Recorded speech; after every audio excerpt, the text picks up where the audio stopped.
What are non-inertial frame? The reference frame defined by Newton's first law of motion is called the inertial frame. Inertial reference frame. That's mean ऐसे आपके पास reference frame जिसमें Newton's first law of motion जो वो hold कर रहा हो, ठीक है, तो उस फ्रेम को हम कहते हैं कि वो इनर्शियल रेफरेंस फ्रेम है, क्योंकि Newton's first law of motion जो है वो लॉ ऑफ इनर्शिया भी कहलाता है। दैट्स वाई वो फ्रेम कि जिसमें इनर्शिया, लॉ ऑफ इनर्शिया जो वो होल्ड कर रहा हो, एप्लीकेबल हो, उसे हम कहते हैं कि वो इनर्शियल रेफरेंस फ्रेम है। The accelerated frame as viewed from an inertial frame is called the non-inertial frame। और वो फ्रेम के जिसको आप व्यू कर सकें इनर्शियल फ्रेम के अंदर खड़े होके, यानी कि इनर्शियल फ्रेम के अंदर खड़े होके अगर हम किसी और फ्रेम को व्यू करते हैं और वो फ्रेम जो है वो एक्सेलरेट कर रहा है with respect to inertial frame, तो वो फ्रेम कहलाएगा नॉन इनर्शियल फ्रेम। ठीक है, ऐसा एक्सेलरेटेड फ्रेम जिसको हम इनर्शियल फ्रेम के अंदर खड़े होकर व्यू कर सकें और वो एक्सेलरेट कर रहा हो, तो वो कहलाता है नॉन इनर्शियल फ्रेम। ठीक है, इसके दो एग्जांपल्स, बड़ी वेल नोन एग्जांपल्स है। One of the accelerating car and there is a rotating merry go round. दोनों एग्जांपल्स हैं नॉन इनर्शियल फ्रेम्स के। ये दोनों जो है वो एक्सेलरेटेड फ्रेम है with respect to inertial reference frame। And what is the pseudo forces? Pseudo forces are the that inertial, they are sometimes called the inertial forces। ठीक है, pseudo forces भी इनको कहते हैं, inertial forces भी कहते हैं। These are the simply forces which allow to apply the classical mechanics in the normal way to events when we are viewing them from a non-inertial frame। जब आप किसी भी इवेंट को, किसी किस्म की भी मोशन को या किसी भी इवेंट को नॉन इनर्शियल फ्रेम के से व्यू कर रहे होते हैं, तो उस वक्त जो है ऐसी फोर्सेस जो आपको अलाउ करती हैं कि आप उन फ्रेम्स में क्लासिकल मैकेनिक्स को अप्लाई कर सकें, that's forces are called the pseudo forces. ठीक है, ऐसी फोर्सेस जो यूं कह सकते हैं, आप इन्हें कह सकते हैं कि जो नॉन इनर्शियल फ्रेम में व्यूएबल होती हैं, जो सिर्फ उस वक़्त अप्लाई होती हैं, जो उस वक़्त एग्ज़िस्ट कर रही होती हैं जब आप नॉन इनर्शियल फ्रेम में होते हैं, तो वो फोर्सेस कहलाती हैं pseudo forces. The pseudo forces disappear when we view the body from a inertial frame. जब आप उसी बॉडी को इनर्शियल फ्रेम के रिस्पेक्ट से देखेंगे तो सूडो फोर्सेस जो है फौरन डिसअपियर हो जाएंगी, ठीक है, गायब हो जाएंगी। ये सिर्फ व्यू होती है जब आप किसी बॉडी को, किसी इवेंट को व्यू कर रहे होते हैं from a non inertial frame. ठीक है।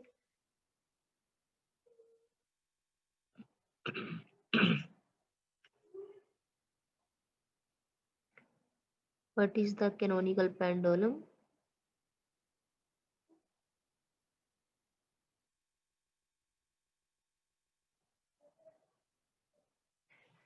Canonical pendulum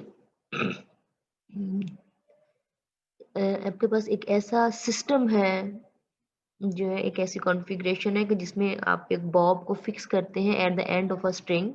या आपने कोई स्ट्रिंग ली, उस स्ट्रिंग के एंड पे आपने कोई बॉब जो है वो फिक्स कर दी, और जब ये बॉब रोटेट करती है, when it is rotating in a horizontal circle with constant speed, इसको आप कांस्टेंट स्पीड से इस हॉरिजॉन्टल सर्कल में जब मूव करते हैं तो ये एक कोन की शेप जो है वो बनाती है। ठीक है, ये बीच में मूव करेगी, लेकिन ये वर्टिकली आपने इसको लटकाया, हैंग किया, हैंग करने के बाद आपने इसको थोड़ा सा डिस्प्लेस किया with some initial velocity v, ठीक है, जो कि कोई कांस्टेंट वेलोसिटी है। उसके बाद आप इसको जब छोड़ेंगे तो ये क्या करेगी, ये बॉब जो है जो कि स्ट्रिंग के साथ अटैच है, ये एक सर्कुलर पाथ में, हॉरिजॉन्टल सर्कुलर पाथ में मूव करना शुरू कर देगी। इस तरह से यूं मूव करेगी तो ये एक कोन की शक्ल आपके पास बनेगी। ठीक है ना, ये एक कोन आपके पास जो है वो जनरेट होगी, या इसको ये डिस्क्राइब करेगी। तो this configuration is called the conical pendulum.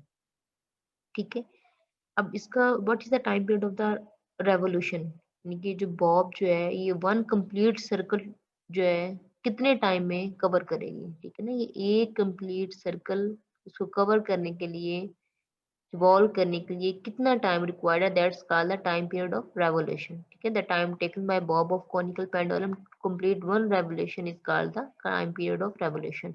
इसको फाइंड कैसे करेंगे, उससे अगर हम टाइम पीरियड को फाइंड करना है, ठीक है, let's simply consider a Bob of mass m। ये जो हमने बॉब ली इसका मास m था, and it is attached at the end of a light inextensible string. ठीक है, हमने इसको लाइट इसलिए लिया कि इसका हम वेट जो है इसको कंसिडर नहीं करेंगे, निग्लिजिबल वेट है इस स्ट्रिंग का, इतनी ये मैसलेस है, इतनी लाइट वेट है। The other end of this string is attached with the rigid beam. ठीक है, आपने इसके रिजिड बीम के साथ एक एंड को फिक्स कर दिया और दूसरे एंड पे आपने इसको बॉब को टाई कर दिया। Now the vertical distance between point of suspension, ठीक है, ये point of suspension and the centre of Bob, इस बॉब के सेंटर से लेके इस पॉइंट ऑफ सस्पेंशन तक का जो वर्टिकल डिस्टेंस है, that's is the length L, ठीक है, that is the length L. Now displace the Bob, जब आपने इसको हैंग किया तो इसकी ये पोजीशन थी, ये इस तरह से था, वर्टिकल था, आपने इसको डिस्प्लेस किया, कितना डिस्प्लेस किया, जितना सर्कल का सर्कल का रेडियस होगा r। Now you displace the bob to one side such that string subtends at an angle theta with vertical। आपने इसको इतना सब डिस्प्लेस किया है कि जो स्ट्रिंग है अब इस सेंटर के साथ जो डिस्टेंस एंगल बना रही है वर्टिकल सेंटर के साथ, वर्टिकल पोजीशन के साथ, that angle is theta. Now the bob execute horizontal circle orbit of radius R. ये जो सर्कुलर पाथ है जो एग्जीक्यूट करेगी ये बॉब, जब ये सर्कुलर पाथ में मूव करेगी तो इस सर्कल का जो रेडियस होगा that will be R, and this bob will move with the angular velocity omega, ठीक है। और ये जब सर्कुलर पाथ में मूव करेगी, हमें पता है कि जबकि बॉडी सर्कुलर पाथ में मूव करती है तो वहां पे सॉरी एंगुलर वेलोसिटी भी इन्वॉल्व हो जाती है, तो that angular velocity is omega. Now, how many forces are acting on this bob? The forces acting on the bob are basically gravitational force, ठीक है, एक gravitational force है जो downward direction में act करेगी, and one is the tension force, ठीक है, tension force है जो act करेगी along the string tension force होगी, और downward direction में gravitational force Fg होगी। Now resolve the tension force into rectangular components, ठीक है, इस tension force को rectangular components में आप resolve करें। one component is t cos theta and the other is t sin theta। जो t cos theta component है वो basically balance करेगा weight को, ठीक है, ये t cos theta component था, ये balance कर रहा था इस force gravitational force mg को। ये दोनों component जो है एक दूसरे के equal and opposite होंगे, दूसरे को balance कर रहे होंगे। t cos theta जो है वो equal है mg के, जबकि जो दूसरा कंपोनेंट t sin थीटा है that will be along the radius of the circle, ठीक है, t sin थीटा किसके इक्वल होगा, रेडियस ऑफ द सर्कल के। t sin theta is equal to sorry radius of circle, इसकी ये direction है t sin theta, ये tension force का कंपोनेंट है, और इसको कौन सी चीज बैलेंस कर रही है, रेडियल कंपोनेंट के अलोंग जो सेंटीपिटल फोर्स होगी जो कि बेसिकली इसको सपोर्ट कर रही है कि ये सर्कुलर पाथ में मूव करे, तो टी कॉस थीटा जो है इस रेडियल कंपोनेंट के अलोंग जो है सेंटीफिकल फोर्स को बैलेंस करेगा। T sine theta will be equal to centrifugal force M V square over R. R is the radius of the circle. Now divide this equation 2 with equation 1, t sin theta this t component can ये t cancel हो जाएगा, sin theta over cos theta के पास बन जाएगा tan theta, यहाँ से भी m से कैंसिल हो जाएगा, then v square over G R. Now the horizontal constant component of velocity will be equal to, यहाँ से आप वेलोसिटी फाइंड कर लें, ये sin theta over cos theta ये tan थीटा हो जाएगा, तो वेलोसिटी फाइंड करनी है तो ये जी आर इधर चला जाएगा, तो ये आपके पास आ जाएगा square root G R tan theta, ठीक है। Now put v is equal to R omega, v की वैल्यू इसमें पुट कर दें आर ओमेगा पुट करें इसके अंदर, इस इक्वेशन में इक्वेशन 3 के अंदर v पुट करें आर ओमेगा पुट करें, कुछ कैंसिलेशन हो जाएगी, कैंसिलेशन होने के बाद ये आपके पास फैक्टर जो है वापस आ जाएगा, तो ये जो रिमेनिंग फैक्टर है अब इसमें ओमेगा की वैल्यू पुट करें। देखिए ओमेगा किसके इक्वल होता है, 2 पाई ओवर टी के, क्योंकि हमने time period of revolution find करना है, हमने टी को इन्वॉल्व करना है टाइम पीरियड को, तो हमने ओमेगा को इन टर्म्स ऑफ टी लिखना है, तो ओमेगा को इन टर्म्स ऑफ टी क्या होता है 2 पाई ओवर टी, ठीक है, ये पुट करें और आर भी पुट कर दें। आर किसके इक्वल है, रेडियस बेसिकली किसके इक्वल है, एल साइन थीटा, ठीक है। टेंशन फोर्स का जो रेडियल कंपोनेंट है यानी कि जो सर्कुलर पाथ के अलोंग जो कंपोनेंट है, रेडियस के अलोंग जो कंपोनेंट है वो है L sine theta, R is equal to L sine theta. तो ये दोनों वैल्यूज इसमें पुट कर दें, आर की भी और ओमेगा की भी, ये पुट करें, पुट करने के बाद कुछ कैंसिलेशन होगी, इसको रीअरेंज करें, यहाँ से आपने बेसिकली टी की वैल्यू निकालनी है, ठीक है ना, टी की वैल्यू निकालेंगे तो आपके पास आएगा 2 pi square root L cos theta over G. This is the time period of revolution of conical pendulum. ये कॉनिकल पेंडुलम का टाइम पीरियड ऑफ रेवोल्यूशन आ गया। Now this time period depends upon the length of the string, की length के ऊपर depend कर रहा है, and the angle theta of string with vertical, string जो वर्टिकल के साथ थीटा एंगल बना रही है उसके ऊपर और एल के ऊपर। Now this time period is independent of the mass of the body, ये बॉडी के मास से इंडिपेंडेंट है। ठीक है। What will be happen if theta angle is very small? अगर आपका जो थीटा एंगल है वो बहुत स्मॉल है, बहुत स्मॉल का मतलब है आप बहुत माइनर सा स्ट्रिंग को डिस्प्लेस करते हैं, ठीक है ना, बहुत ही माइनर सा, मे बी लेस देन 1 डिग्री। जब आप उसको डिस्प्लेस करेंगे तो फिर टाइम पीरियड ऑफ रेवोल्यूशन किसके इक्वल होगा? देखिए, for very small angle of theta, cos theta जो होता है वो नियरली इक्वल टू 1 होता है, ठीक है ना। अगर आपका एंगल बहुत स्मॉल है, may be less than 1 degree, तो फिर कॉस थीटा किसके इक्वल होगा? That will be approximately equal to 1। तो इसमें जब आप 1 पुट करेंगे तो ये किसके इक्वल आ जाएगा? यहाँ पे 1 आ गया तो ये सिंपली आ जाएगा एल ओवर जी। तो T is equal to 2 pi square root L over G, that is our time period of a simple pendulum. तो for very small angle theta, conical pendulum का जो time period है that will be equal to the time period of simple pendulum। तो उस वक्त ये simple pendulum के time period के equal हो जाएगा। ठीक। Now the next is angular velocity of rotation.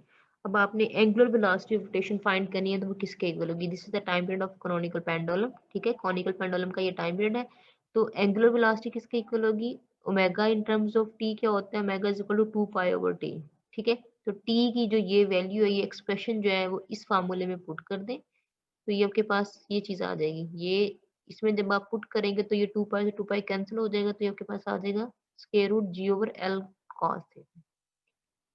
ये आपके पास आ गया time period of revolution of conical pendulum, and this is the angular velocity of rotation.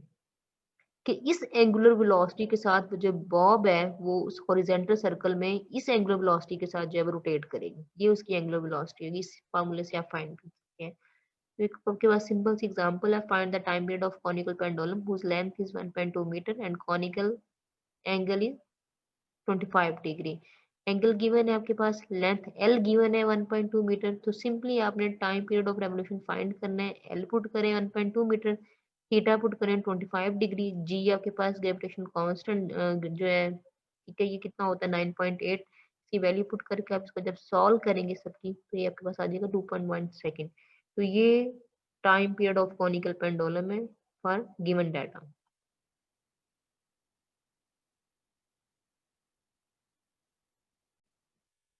What is a rotor? How to find the tangential speed of a man standing inside a rotor? Rotor is basically the hollow cylindrical shell when rotated about its own axis, that's called the rotor. एक ऐसा cylindrical shell जो अपने ही axis के गिर्द जब rotate कर रहा होता है तो वो अपने ही एक्सिस के गिर्द रोटेट करता है, उस होलो सिलेंड्रिकल शेल को हम रोटर कहते हैं। ठीक है। How we can find the tangential speed of that man which is standing inside a rotor? Let's consider a person enter the rotor। ठीक है, हमने एक कोई आदमी है, कोई पर्सन जो है वो रोटर के अंदर एंटर होते हैं and then he closes its door. ठीक है, he stands up against the wall of the rotor।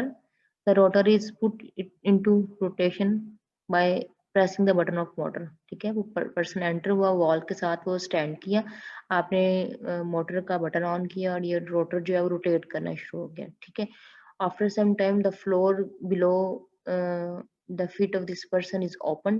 ठीक है, when it reaches a particular speed, एक खास स्पीड पे पहुंचने के बाद जो रोटर का जो फ्लोर है जो इस पर्सन के पाँव के नीचे है वो ओपन हो जाएगा। But we will observe that कि even after opening the door the man doesn't fall downward. ठीक है, आदमी नीचे नहीं गिरेगा but still remains pressed against the wall of the rotor. वो रोटर की वॉल के अगेंस्ट जो वो खड़ा रहेगा, ठीक है ना, प्रेस्ड रहेगा, वहां पे खड़ा रहेगा, वो नीचे नहीं गिरेगा। तो जो मिनिमम स्पीड कि जिस स्पीड पे आके यानी कि रोटर की वो मिनिमम स्पीड जो इस शख्स को प्रिवेंट किए हुए है फ्रॉम फॉलिंग, वो कैन कैलकुलेट दैट स्पीड।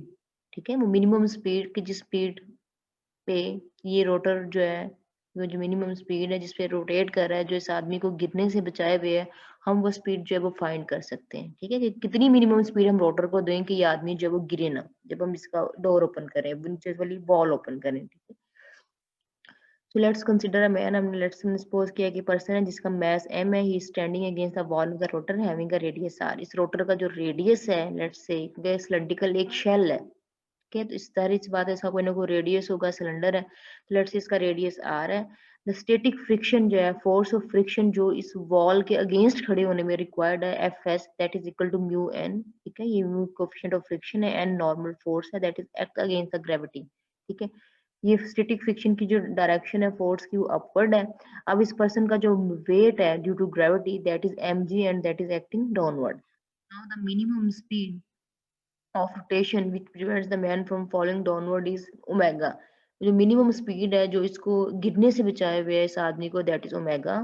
ठीक है, अब इस पर्सन के ऊपर जो है वो कितनी फोर्सेस एक्ट कर रही हैं, एक इसका वेट है that is acting downward, static friction है दैट इज एक्टिंग अपवर्ड, और एक नॉर्मल फोर्स है जो ये वॉल इस पर्सन के ऊपर लगा रही है। ठीक है ना, जिस वॉल के साथ ये आदमी खड़ा है वो वॉल इस आदमी के ऊपर जो नॉर्मल फोर्स लगा रही है वो एन है, और वो इस डायरेक्शन में है towards the centre of the circle, centre of the cylinder. ठीक है, जिसको बेसिकली जो है सेंटीपिटल फोर्स है, वो सेंटीपिटल फोर्स है वो बैलेंस कर रही है।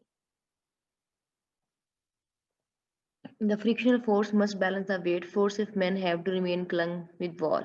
ठीक है, फ्रिक्शनल फोर्स जो है वो आदमी तभी दीवार के साथ खड़ा रहेगा अगर उसकी अपवर्ड वाली फ्रिक्शन फोर्स है वो डाउनवर्ड वाली उसके वेट को बैलेंस करेगी।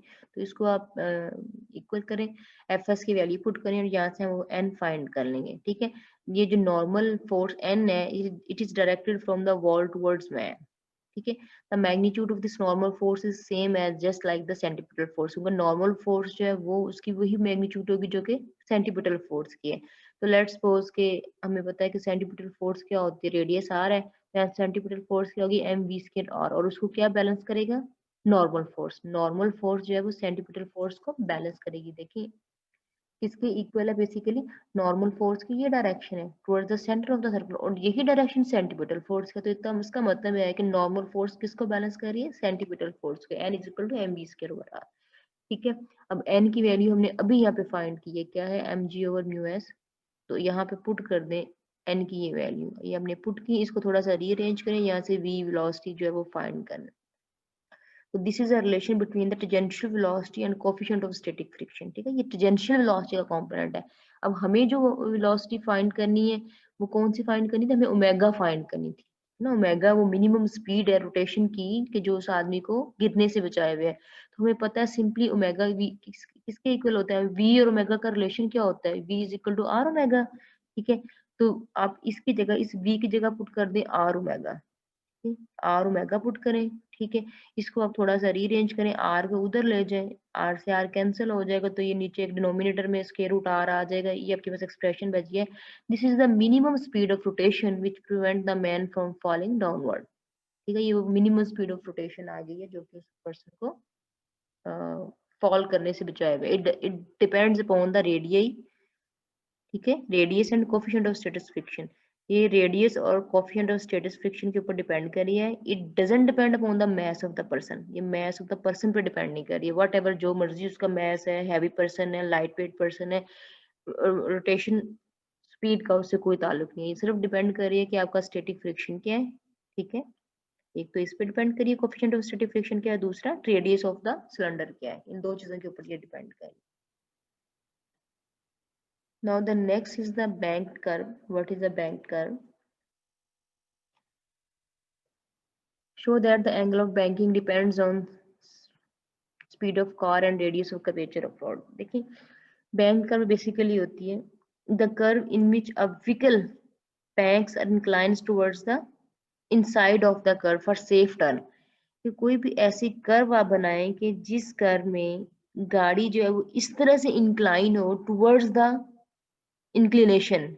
ठीक है ना, टुवर्ड्स द इनसाइड, ये कह लें टुवर्ड्स द इनसाइड, अंदर वाली साइड पे, यानी कि उस रोड के अंदर वाली साइड पे गाड़ी जब वो इंक्लाइन रहे, तो ऐसे हम कर्व को कहते हैं कि वो बैंक्ड कर्व है। ठीक है, अक्सर आपने देखी होंगी जो कर्व्ड हाई इस तरह की कर्व्स बनी हुई होती हैं स्पेशली हाइट्स पे, उनमें हमेशा जो कर्व के अंदर वाली साइड होती है रोड की वो नॉर्मली नीचे होती है, और जो आउटर रोड की साइड होती है वो बाहर वाली जो साइड होती है वो थोड़ी सी ऊंची होती है, ताकि गाड़ी जो है टुवर्ड्स द इनसाइड इंक्लाइन रहे। ठीक है, the angle eight which the vehicle is inclined about it's longitudinal axis with respect to its path is called the bank angle। ठीक है, तो वो बैंकिंग एंगल हम कैसे फाइंड कर सकते हैं वो भी हम चेक करते हैं। देखिए, the centripetal force is basically इसको रिक्वायर्ड किया है। ये देखिए ये कर्व है, इसके ऊपर ये गाड़ी जा रही है, कार है, एक लेवल रोड के ऊपर है। ठीक है, तो देखिए अगर ये कर्व पाथ में मूव कर रही है, कोई भी body, even not this car, कोई भी ऑब्जेक्ट जो है वो जब कर्व पाथ में मूव करता है तो उसको जो फोर्स रिक्वायर्ड होती है उसको कर्व पाथ में, कर्व ट्रैक में मूव करने के लिए जो रिक्वायर्ड होती है that is simply a centripetal force. ठीक है ना, किसी चीज को सर्कुलर पाथ में मूव किए रखने के लिए जो फोर्स रिक्वायर्ड होती है that is the centripetal force.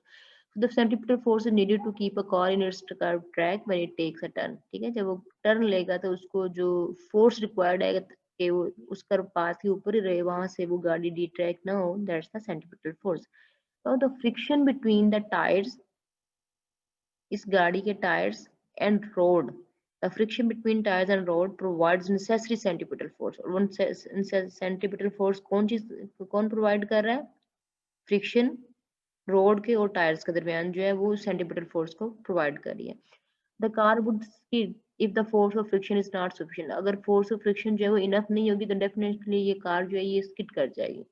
So this problem is solved by banking the curve roads। ये मसला किस तरह से हल किया गया है कि रोड जो है इस तरह की जो कर्व रोड्स होती हैं उनको बैंक बनाया जाता है। ठीक है ना, उनकी बैंकिंग की जाती है। तो बैंकिंग इसी तरह से की जाती है कि इनका जो लेवल है, आउटर साइड्स होती है वो हमेशा ऊंची रखी जाती है, और जो इनसाइड साइड होती है रोड की कर्व वाली साइड जो होती है वो डाउन थोड़ी रखी जाती है। The banking of road mean that outer as is raised. ठीक है ना, आउटर एज इज रेज्ड यानी कि रोड का जो आउटर वाला एज है उसको थोड़ा ऊपर रखा जाता है, रेज कर दिया जाता है। जो इनर वाला एज है ये थोड़ा डाउन होता है। इसकी वजह से फिर गाड़ी जो है वो स्किड नहीं करती है जब वो मूव कर रही होती है, जब टर्न लेती है। तो consider a car of mass m is moving is constant speed v on a level road. एक लेवल रोड है, अभी उसके बैंकिंग जो है वो जीरो है, बैंकिंग एंगल जीरो है। अभी लेवल रोड के ऊपर गाड़ी जो है वो स्पीड v के साथ मूव कर रही है around a curve path having radius of curvature r। उसका जो रेडियस ऑफ कर्वेचर है उस कर्व पाथ है that is r। Now the normal force is acting vertically downward। Normal force जो है वो downward act करेगी। The frictional force between tires and road provides necessary centripetal force। अब जो friction force है टायर्स रोड के दरमियान वो किस चीज को बैलेंस कर रही है, वो क्या प्रोवाइड कर रही है? सेंटीपिटल फोर्स को। तो फ्रिक्शन फोर्स जो है वो इक्वल होगी सेंटीपिटल फोर्स के। तो फ्रिक्शन फोर्स अभी हमने प्रीवियसली भी देखा किसके इक्वल होती है? म्यू एन, यानी कि स्टैटिक फ्रिक्शन कांस्टेंट कोफिशिएंट, और ये इनटू नॉर्मल फोर्स। तो अब ये करें, अब एन किसके इक्वल होता है? नॉर्मल फोर्स किसको बैलेंस कर रही होती है? इसके वेट को। गाड़ी का जो वेट होगा पर्सन प्लस गाड़ी का जो वेट है उसको वो बैलेंस कर रही है, क्योंकि नॉर्मल फोर्स की और वेट की डायरेक्शन ऑपोजिट है दोनों की। तो एन किसके इक्वल है? एम जी के। एम जी पुट करें, इनको थोड़ा सा रीअरेंज करें, यहाँ से आपके पास वेलोसिटी की वैल्यू निकल आएगी। तो this is the cornering speed. ठीक है, ये कॉर्नरिंग स्पीड आपके पास आ जाएगी, जिसके साथ वो गाड़ी जो है वो कॉर्नर होगी, टर्न होगी। The only force keeping the car in turning on its path is friction. जो वाहिद फोर्स है जो कार को कीप किए हुए है कि वो टर्न करे, ठीक है, दैट्स द फ्रिक्शन। अगर ये फ्रिक्शनल फोर्स नहीं होगी तो गाड़ी कभी भी टर्न नहीं कर पाएगी।